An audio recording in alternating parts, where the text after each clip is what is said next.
Кезектеги кадырлуу кунагыбыз Кыргыз Республикасынын эмгек сиңирген артисти Токтобек Асаналиев агаз бүгүн келип отурат. Ассаламу алейкум. Майрамыңыз менен. Алейкум салам. Чоң рахмат, майрам бирге болсун. Чоң рахмат.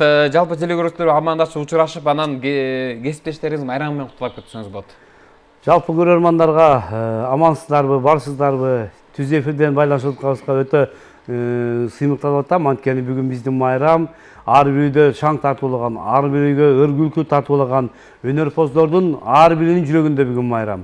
Кесиптештер, жалпы жамаат, ушу өнөрпоздор баарыңыздарды майрамыңыздар менен чын жүрөктөн куттуктайм. Өзүмдүн атыман, жеке үй бүлөмдүн атынан, үй бүлөңүздөр менен, бала бакыраңыздар менен бар болуңуздар, ар бириңиздердин кылган жумушуңуздар өзүңүздөр үчүн болсо, ал эми ийгилиги, эмгектин үзүрү бул мамлекеттик деп эсептейм.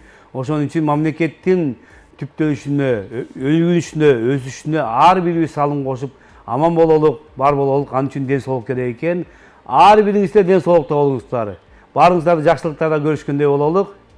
Баарыңыздардын жүзүңүздөрдөн күлкү кетпесин. Баарыңыздарды жакшы көрөм. Айтканыңыз келсин, чоң рахмат. Анан Астанага кандай барып келдиңиз, жакшы барып келдиңизби? Кандай болду? Эми канча жылда бир кайталанып турган концерт деп айтса болот, муну чоң концерт.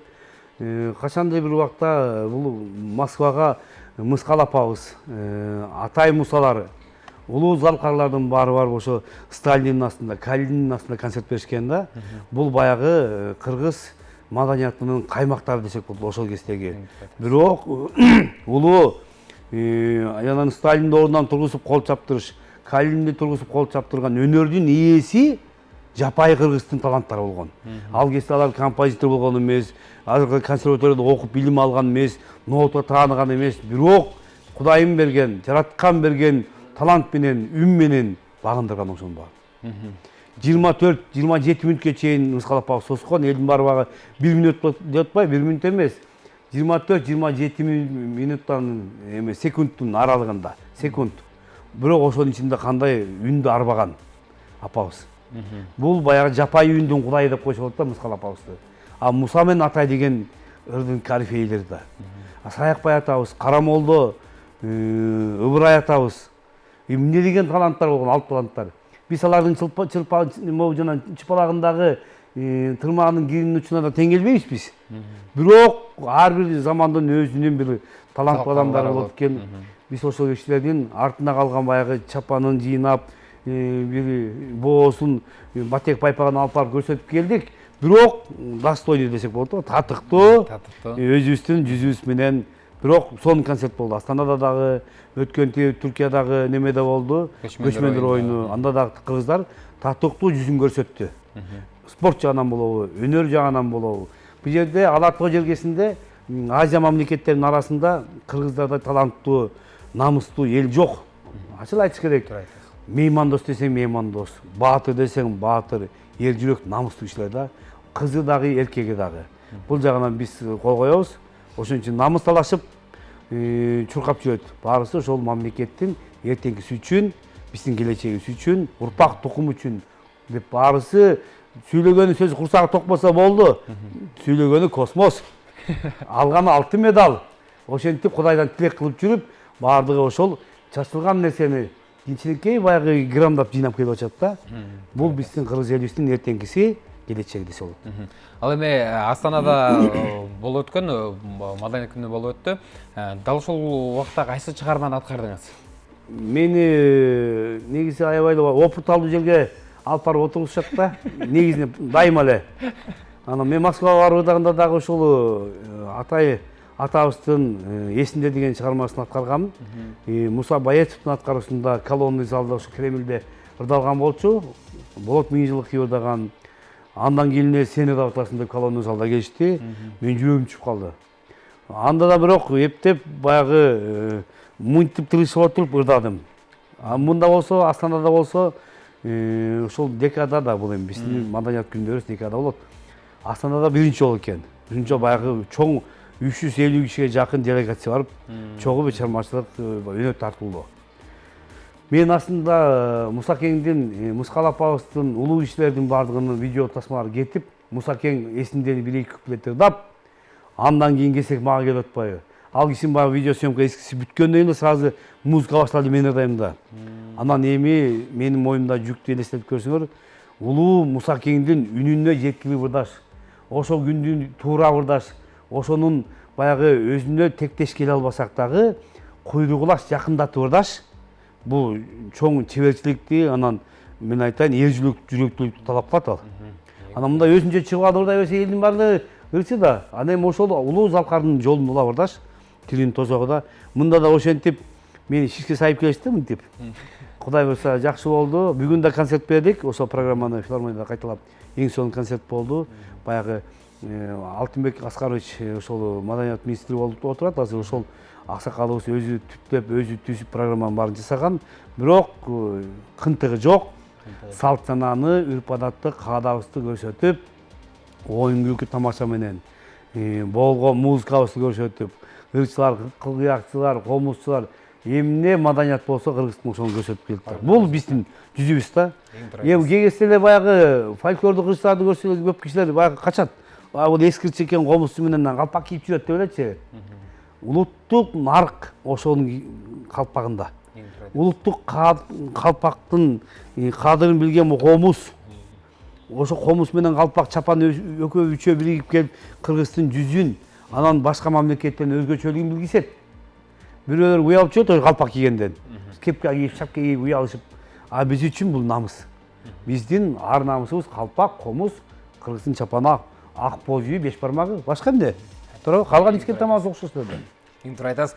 Анда дал ушундай эң бир сонун сөздөрдөн кийин ардактуу желе көрүүчүлөр, жагымдуу бир клипке кезекти каралы. Токтобек Асаналиев агабыздын аткаруусунда көчмөндөр ыры бир гана силер үчүн.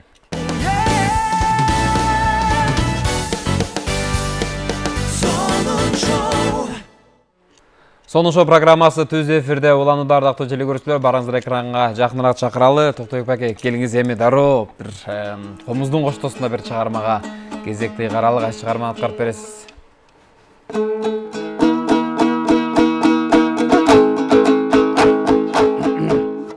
Эми улуулардан сөз козгоп калдык. Эми ушул Жапар Чабалдаев деген аксакал көдөрүнөн өткөн, ошол аксакалдын ырдап жүргөн ырларын ырдап берейин.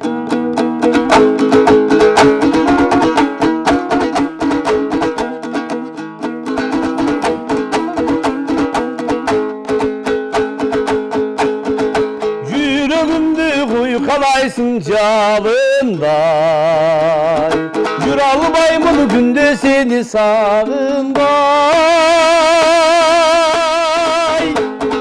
Несиң итеп менде жүргөн элесиң, билтиреген ысык көлдүн тагындай.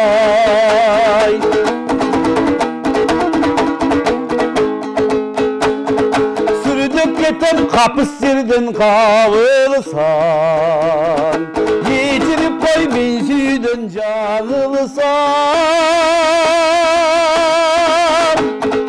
Жалгыз сага жарашкансып көрүнөт, кайсыл күнү кандай жолук салынса.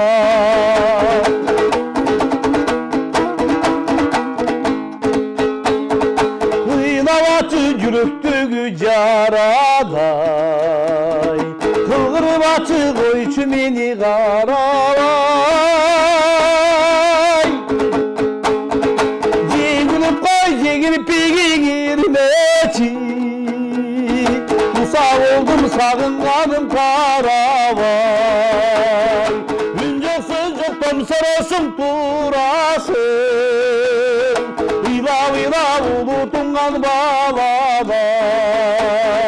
Ыйлап ыйлап улуу туңган баладай. Браво, браво, колчолор болсун. Не деген үн, не деген керемет чыгарма. Чоң рахмат, ыраазычылык билдиребиз. Анан бүгүн маданият күнү дегиле маданият жөнүндө сүйлөшө турган болсок, азыркы биздин маданият менен, мындай искусство менен мурдагы 90-жылдагы искусствонун кандай айырмалары бар? Азыр карасаңыздар, сулуу кишилер көбөйдү да. Азыр карасаңыздар, компьютердин заманы болду. Өнүгүү аябай тездик менен анан кайталаңыз. Биз ошол 90-жылды көргөн, Ошол кезде сайыстын убагында комсомолго өтүп калганбыз, пионер болгонбуз, октябрят болгонбуз. Азыр ошо терминдерди айтсаң жаш балдар таң калат да. Кандай өзгөрүү? Таң калыштуу нерсе. Жана биринчи бар телефондор чыккан убакта элдин баары көзү чанагынан чыгып, ой биз дагы колдонор бекенбиз, белчи көрүп берейин деп таң калып, жана биринчи машинаны көргөндөй эле. Таң калчу да. Азыр карасаң иттин улу байгарадай бештен телефон. Тоонун башында чабан отурат. Wi-Fi'да. Байпайып, чай ичип, жайланып коюп, тиги ар кимдин чыгарган Instagram'дан, Facebook'та карап коюп, чабан тоодо отурат. Карасаңыз, биздин замандын тез өскөнү, анан элдин саясатташканы, таң каласың. Элдин баары кабардар. Маданият жагынан дагы, саясат жагынан дагы, баардык жагынан. Кудай бетин салбасын. Биз эле калдык. Маданият тармагындагы көп саясатка аралашпай эле. Бирок бизге анын кереги бар. Биздин өзүбүздүн саясатыбыз бар. Бул маданият. Маданият саясаты деген бул эски нерсени өнүктүрүп, ушул жаңы терминдерге аралаштырып, кошуп, может эскиче огондорду синтезировать этип, балким ошо жаңы шөкөттөп көйнөк кийгизип, сиздерге окшотуу сулуу балдарга ырдатып, кыздарга ырдатып, улуу адамдардын ырларын ырдатып койсоң, алардын ыры жаңырат. Кийинки муундарга ошо эстафета катары таркаланат да. Ошонун баары иштеп чыгыш керек. Ал үчүн убакыт керек. Огончулар жок болуп кетти. Татыктуу жакшы огончу деген азыр аз. Саналуу десек болот. Жанакы песенник акындар жоголуп кетти. 2-3 эле киши жүрөт. Алар дагы коммерцияга өтүп алышкан. Тиги акча берсең жас берет болсо жас бербейт. Анан огон чыгарайын деп талап кылгандар болсо чыгара албайт. Негизи ушундай болуп калды да. Бирок бизде алдыбызга койгон чоң максат бар. Ар бир ушул жаш уландын акын манасчы болобу, ырчы чоорчу болобу, маданиятка кызмат кылып жүрөм деген биздин азаматтардын изги тилегинде элге кызмат кылуу, журтка кызмат кылуу, бүгүнкүнүн эртеңке жеткирүү келечектин максатын уландарга, кыздарга айтып деп үйрөтүп, какшап өткөн заманда ошол электрондук заман менен өлүп калбай, ошонун арасында жашап кетиш бир чоң опыт алуу нерсе да. Анткени биз деген биздин элибиз булак. Биз дарыянын жээгинде жашап атабыз. 1,5 миллиард биягыбызда Кытай, биягыбызда Индия турат. Биягында орустар, чоң мамлекеттерди ачып айткандачы. Анан бизди суунун кулагын буруп ийсе жоголуп кетишибиз мүмкүн. Бизди сактаган маданият эле. Ошон үчүн дайыма андан да улуттук маданиятка көңүл бөлүшүбүз керек да. Дал улуттук маданият деп калдыңыз. Негизинде мурда фольклорчулар абдан көп болчу. Анан фольклорго да кызыккандар көп болчу. Азыр көпчүлүк жаштардын бардыгы кызыккандардын бардыгы эстрадада. Бардыгы эстрада жаатында, эстрада ырдашат. Анан себеби эмнеде деп ойлойсуз? Эстрада кызык болуп атабы, фольклордун кызыгы кетип калдыбы? Жок. Эмне үчүн сен азыр кызыгып эстрада окуп жүрсөң, 45тен ашкандан кийинчи ошондон баары тажап, улуттук ата бабанын музыкасын угуп калат да. Мен көп эле жора жолдошторуман уктум. Мурун баарыбыз эле баягы Сиси Кейч, Ласковый май, ана мына деп монтип жүрчүбүз баарыбыз элечи. Андан кийин жашың өйдөлгөн сайын ошол Атайды уккун келет, Мусакеңди, Саяпбайды, Карамолдон уккун келет экен да. Мен эле ошондой экенмин десем жок. Ошол кездеги бир переходный бир убакыттар болот экен.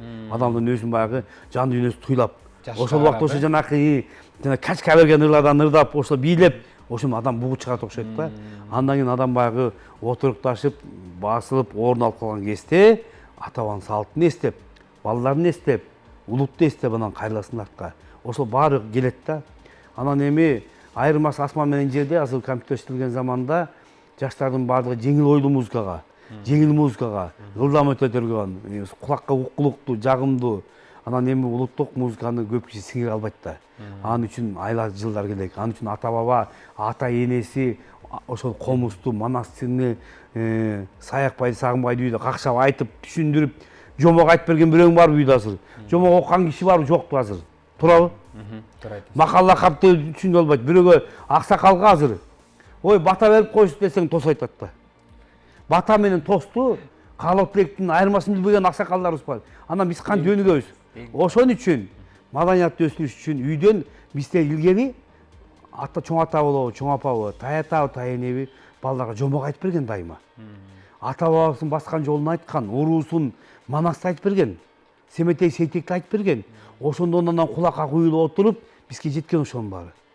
Туурабы? Асында чыкканда телефонду косун, энеси төрөгөндө телефонду көзүнө коет.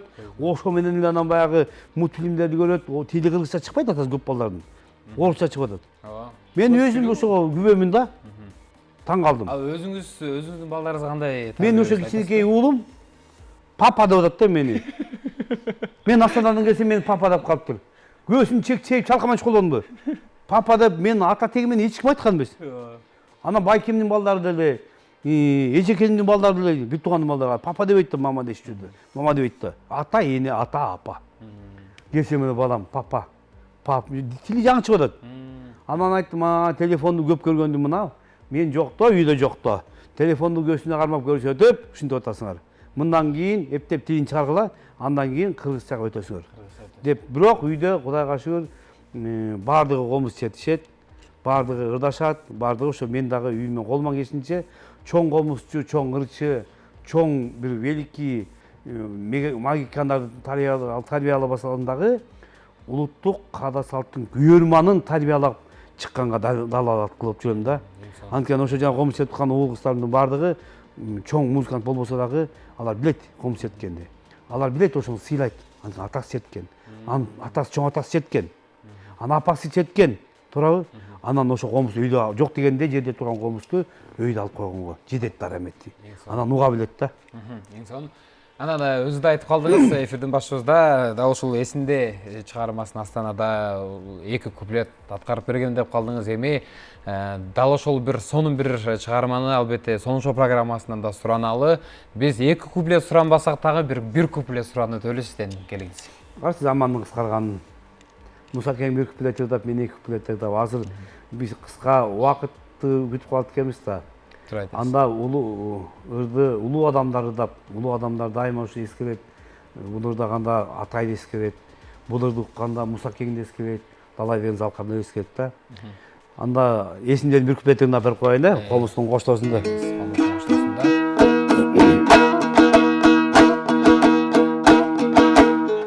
Жайдын бир гана долу есинде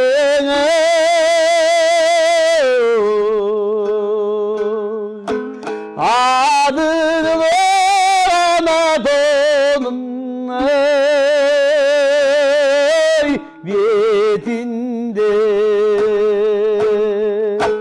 саңгүлден бала бир дүзгөн ай жайлары ана серкиң эсимде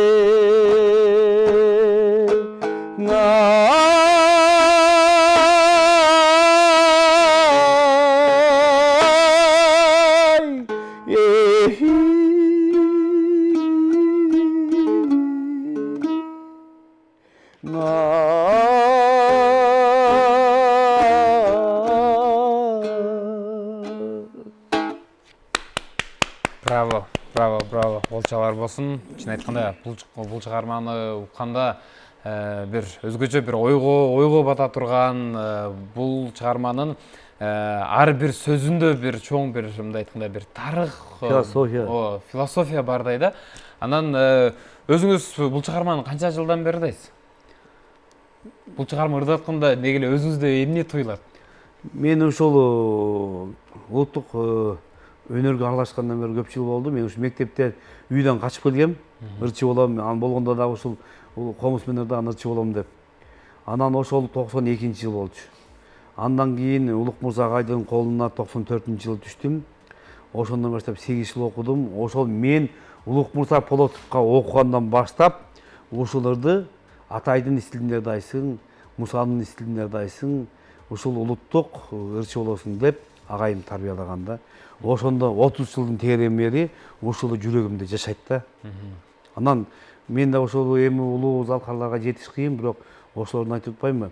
Канатына канатташ болуп, тилегине тилектеш болуп, артынан кичине мынтип үн окшошпойбу, ар бир адамдын өзүнүн тембри башка болот да. Аракет кылып келатам, аны тарых, убакыт өзү ордуна коет деп ойлойм. Бирок менден кемчилик кетсе жараткан өзү, анан улуулар кечирсин. Жок, чын айтканда негизинде эми бул сиз аткарган, бул эсимде чыгармас, бул өзү бир чоң сыймык, анан бир чоң бир өзү айткандай бир жоопкерчилик болсо керек. Азыр ушул жерде дагы мындай угатып, Муса атабыздарды аткандай бир сезилип, бир эске алынып кетти да, чын айтканда. Эски үндүн кайрыгы да. Ооба, туура. Кайрык эскилер. Кайрык эски. Албетте, Муса аталарыбыз заманыбыздын залкары болсо, ал эми азыркы заманыбыздын залкары албетте бул сиздер бар болуңуздар, аман болуңуздар, эч качан оорубаңыздар. Дагы бир ирет майрамыбыз менен чын жүрөктөн куттуктайбыз. Анан атайын ошо алтында болгон убактыңызды бөлүп биздин эфирибизге келип бергениңиз үчүн чоң рахмат сизге. Эркин микрофонго карайын. Улут болуш үчүн, эл болуш үчүн эгемендүүлүк эркиндик керек экен. Ошо эгемендүүлүктү, эркиндикти көксөп, тилеп жүрүп далай деген эр жигиттер, азаматтары башын канжыга байлап өткөн замандан. Бир туугандар, бүгүнкү майрамдап аткан күн, бүгүнкү көрүп аткан күн эгемендүүлүк заман, ошол улуу бабалардын мурасы, эң сөзү, жүрөгүнүн түпкүсүндөгү ойлоп жүргөн максаты болгон. Ар бирибиздин милдетибиз азыр ошо мамлекетти колдон буттан алып алдыга жылдырыш үчүн. Баарыңызга ийгилик каалайм. Ар бир күн таң агарып аткан, таң кызарып аткан күндүн өзү майрам, ошол майрамды майрамга улантып, да бүгүнкүдөй биздин майрамга улаган майрамдар көбөйө берсин. Бар болуңуздар, аман болуңуздар, дайыма жакшылыктарда башыбыз бириксин. Сизге да чоң рахмат. Урматтуу телекөрүүчүлөр, дагы бир эре жалпы маданият өкүлдөрүнүн кесиптик майрамыңыздар менен чын жүрөктөн куттуктайбыз. Албетте маданиятыбыз өркүндөй берсин, өсө берсин. Ал эми маданиятыбыз өркүндөбөш үчүн албетте Токтойбек байкебиз айткандай, эгемендүүлүк элибиз ар дайым ынтымактуу болушубуз керек. Кыргызстаныбызда тынчтык болсун, токчулук болсун. Албетте сиздер менен коштошпой, жер кызматыңыздарда мен Руслан Адылбек болдум. Кийинки эфирлерден жолугушканга чейин сак саламатта калыңыздар. Дагы бир рет майрамыңыздар менен жалпыңыздарга бейпил түн.